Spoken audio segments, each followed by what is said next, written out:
ওই যে দুধের সাথে যে রক্ত আসতো এই যে এইভাবে আর কি আমি আপনাদেরকে দেখাই দিতেছি স্ক্রিনে যে দেখতে পাচ্ছেন যে দুধটা এইটাই আমাদের 4 বছর আগের একটা ছবি।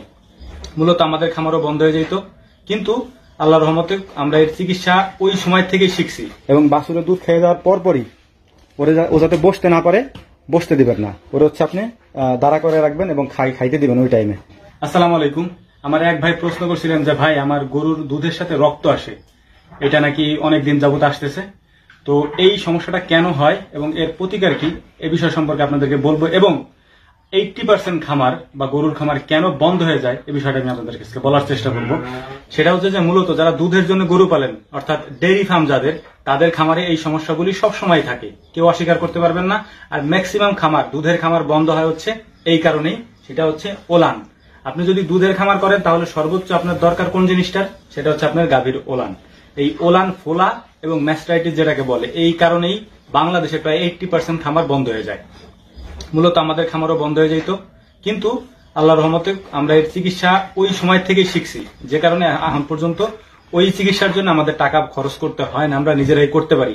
এই ওলান ঠিক করার খরচটা অনেক, যা আপনি কল্পনাও করতে পারবেন না, এত পরিমাণে খরচ, যে কারণে মানুষ এটা অ্যাফোর্ড করতে পারে না, যে কারণেই খামারগুলো বন্ধ হয়ে যায়। মূলত যে ভাই আমার প্রশ্ন করছিলেন যে দুধের সাথে রক্ত আসে, এটা কেন হয়, মূলত দুধের সাথে রক্ত আসার কারণ হচ্ছে ক্যালসিয়ামের ঘাটতির কারণে।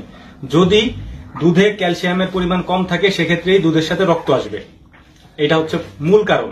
এখন সাপ্লিমেন্টারি যে ক্যালসিয়াম আমরা দোকান থেকে কিনে এনে খাওয়াই, ওই ক্যালসিয়াম খাওয়াইলে কি গরুর সাথে সাথে রক্ত পড়া বন্ধ হবে? জি না, বন্ধ হবে না। তাইলে আপনি কি করবেন? সাথে সাথে যেহেতু রক্ত পড়া না বন্ধ হয়, কারণ ওই সাপ্লিমেন্টারি যেগুলো আমরা বোতল কিনে এনে খাওয়াই গরুরে, সেগুলো হচ্ছে দীর্ঘ প্রসেস। আপনি 15-20 দিন খাওয়াবেন, তারপরে আস্তে আস্তে করে কমবে। কিন্তু হঠাৎ করে আপনি কিভাবে কমাবেন, বা 2-1 দিনের মধ্যে সেটা কিভাবে কমাবেন, সেটার মাধ্যম হচ্ছে আমি আপনাদেরকে পরামর্শ দিচ্ছি। এই পরামর্শগুলি আপনি কোনো ভালো ভেটেরিনারি ডাক্তারের সাথে পরামর্শ নিয়ে, আমার পরামর্শ এবং তার পরামর্শ মিলাইয়া তারপর আপনি চিকিৎসা দিবেন। আমি যেটা বলতেছি সেটাই আপনার সাথে সাথে দেওয়ার দরকার নেই, কারণ আপনার গাভী আমি দেখি নাই, আর আপনার গাভীর দুধ কিরকম কতটুকু পরিমাণ দেয় এগুলো আমি জানি না। সুতরাং আমি পরামর্শ দিচ্ছি, আপনি ভালো কোনো ডাক্তারের সাথে এইগুলো পরামর্শ করে তারপরে চিকিৎসা দিবেন। আমার একটা গাভীর এই সমস্যাটা হয়েছিল অনেক আগে, 4 বছর আগে। তখন মানুষের খাবার ওষুধ ক্যালসিয়ামের এক ধরনের ওষুধ যেগুলো মানুষ খায়, ওইগুলো আমরা প্রতিদিন 20টা করে খাওয়াইতাম, সকালে 10টা বিকেলে 10টা, এভাবে 3-4 দিন আমরা খাওয়াইছি। খাওয়ানোর ফলে ওই যে দুধের সাথে যে রক্ত আসতো এই যে এইভাবে আর কি আমি আপনাদেরকে দেখাই দিতেছি স্ক্রিনে যে দেখতে পাচ্ছেন যে দুধটা এইটাই আমাদের 4 বছর আগের একটা ছবি, যেটার মধ্যে আমাদের গাভীরও দুধের সাথে রক্ত আসতো। তো মানুষের যে ক্যালসিয়ামের ওষুধ ক্যালটেট, এটাই আমরা খাওয়াইতাম। খাওয়ানোর ফলে এই ওলানের এই যে রক্ত আসা, দুধের সাথে যে রক্ত আসে, এটা পুরো বন্ধ হয়ে যেত। এর পাশাপাশি আপনি সাপ্লিমেন্টারি যে ক্যালসিয়াম গরুর জন্য আমরা কিনে খাওয়াই, ওইগুলোর আপনারা খাওয়াবেন, সাথে সাথে দেখবেন যে আর রক্ত আসবে না। এটা হচ্ছে একটা।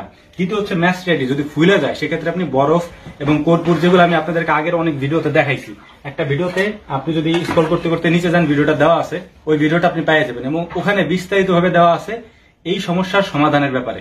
আপনি ফুললি পেয়ে যাবেন ওটা, এবং ওইভাবে যদি আপনি ট্রিটমেন্ট করেন গরুর, তাহলে আপনার গরুর কোনো সময় ক্যালসিয়ামের ঘাটতি দেখা দিবে না এবং ওলান ফোলা রোগ আসবে না। এবং 80% খামার যে কারণে বন্ধ হয়, হাজার হাজার টাকা আপনি কল্পনাও করতে পারবেন না। একদিনের চিকিৎসার খরচই প্রায় 2-3 হাজার টাকা। এভাবে প্রায় 4-5 দিন যদি আপনি দেন, তাহলে 10-12 হাজার টাকা আপনার যাবে। তাতেও আপনার চিকিৎসায় ঠিক হবে কিনা সন্দেহ আছে, এবং পুনরায় আগের মতো দুধ আসবে কিনা তাতেও সন্দেহ আছে। এই কারণেই আপনারা এই জিনিসগুলো ফলো করবেন। এবং আমি আপনাদেরকে আরো কিছু জিনিস দেখাচ্ছি।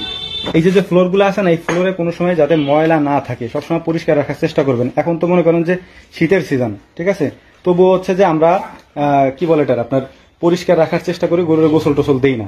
গোসল না দেওয়ার কারণে হচ্ছে ওদের গায়ে ময়লা থাকুক, সমস্যা নাই, পা পরিষ্কার রাখবেন, ওই যে পায়ের নিচের খুরের সাইডটা পরিষ্কার রাখবেন, এবং হচ্ছে যে ওলানে যাতে করে মানে কোনো ধরনের ময়লা আবর্জনা না থাকে সেটা দেখার চেষ্টা করবেন। এবং বাছুরের দুধ খেয়ে যাওয়ার পরপরই ও যাতে বসতে না পারে, বসতে দিবেন না, ওরা হচ্ছে আপনি দাঁড়া করে রাখবেন এবং খাইতে দিবেন ওই টাইমে খাইতে দিলে দেখা যাবে যে ওলানের বাটের ছিদ্র দিয়ে ওর কোনো জীবাণু প্রবেশ করবে না। এগুলো যদি মেনটেন করেন, তাহলে অবশ্যই আপনি দুগ্ধ মানে খামার যেগুলো ডেইরি ফার্ম, সেগুলো করে লাভবান হইতে পারবেন ইনশাআল্লাহ। আমি আপনাদেরকে এই শেডের ভিডিওগুলো দেখাইলাম, কারণ ওই শেডে একটু অন্ধকার টাইপের, তাই আমি দেখাইলাম না। এই শেডের একটু পরিষ্কার আলো আসে, তাই দেখাইলাম আর কি। তো যাই হোক, এই হচ্ছে ব্যাপার। আশা করি আমার কথাগুলি বুঝতে পেরেছেন। আসসালামু আলাইকুম রহমতুল্লাহ।